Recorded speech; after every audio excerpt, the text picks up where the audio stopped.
Welcome to The Explainer. Today, we're diving into the hidden science that makes electric vehicles so incredibly quick and quiet. So let's just jump right in. You know that feeling, that instant, quiet surge of power when you hit the accelerator in an EV? Well, it's not magic, not at all. It's actually this beautifully choreographed journey of energy, and it all kicks off the second your foot touches that pedal. So that's exactly what we're going to do in this explainer. We're going to follow that energy's complete path from the battery into the motor and then, believe it or not, back again. You'll see how these three core systems work together to create that driving experience you just can't get anywhere else. Okay, so our journey's got to start somewhere, right? And it begins deep inside the energy reservoir, the lithium-ion battery pack. I mean, you really got to think of it as the beating heart of the whole machine. And at its most basic level, the whole concept is actually pretty simple. When you plug the car in, these little lithium ions travel from one side, the cathode, to the other, the anode.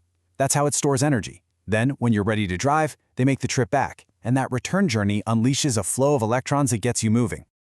But, there's a huge question that hangs over every EV owner's head. How do I know how much life my battery really has left? I mean, beyond just the charge level. And that's where this key measurement called state of health, or SOH, comes into play. And let me tell you, trying to predict this accurately, it's a massive challenge. The old way of doing it, something called the equivalent circuit model, was kind of like a really basic fuel gauge in an old car. It gave you a rough idea, but you wouldn't bet your life on it. But now we have these incredible new physics-based models.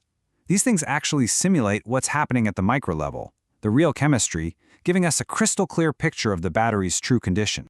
All right, so we've got the energy stored and ready to go. But how do we actually turn that electrical energy into forward motion? Because all that power in the battery is just potential energy until something converts it. And that, my friends, is where the electric motor comes in. You know the secret ingredient behind that whiplash-inducing acceleration? It's all about one word: torque. It's that raw rotational force that gets the wheel spinning from zero, giving you that instant shove in the back the moment you touch the pedal. What's really interesting is that a motor doesn't just have one torque. It has different types for different jobs. You've got your starting torque. That's the raw grunt that gets you off the line. Then there's peak torque, which is that awesome burst of speed you use for overtaking someone. And finally, rated torque, which is the steady, reliable power the car can just cruise with all day long without breaking a sweat. But here's the thing. All that incredible performance, it's actually kind of fragile. It has a surprising Achilles heel, one major weakness. And that weakness is heat.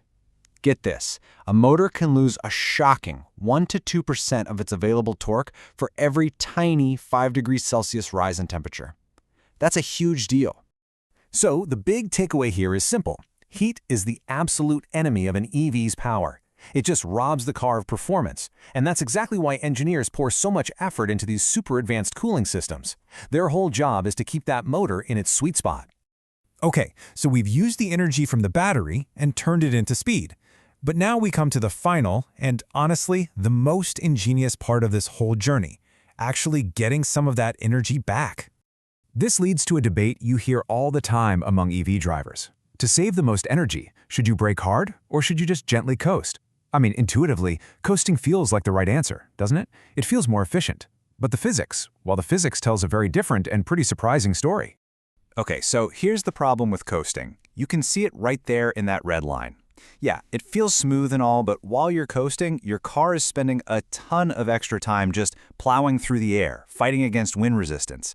And every second it does that, it's just throwing energy away. But when you use regenerative braking, you slow down way faster, and that means you spend much less time battling the wind.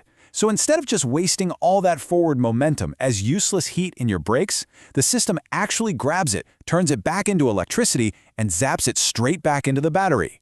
It's genius! And this chart, this just shows that tipping point perfectly. See that M value? That's basically the net energy you're getting back. And look right here, where the line crosses over from negative to positive. That's it. That's the exact moment regenerative braking becomes the smarter choice. So really, for anything more than just a tiny little slowdown, you're way better off using the brakes to get that energy back. Okay, so that's the theory. But what does the data from a real car actually tell us? Well, the data from a real-world drive couldn't be clearer. To be the most efficient driver, you've got to brake harder and you've got to do it earlier.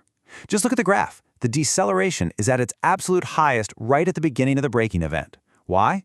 Because that strategy grabs the most energy possible and sends it back to the battery before air resistance has a chance to steal it away. All right, let's pull back for a second and look at the big picture. Let's bring this whole energy journey together. So, we've seen how these three incredible systems, the battery, the motor, and the brakes, are constantly talking to each other.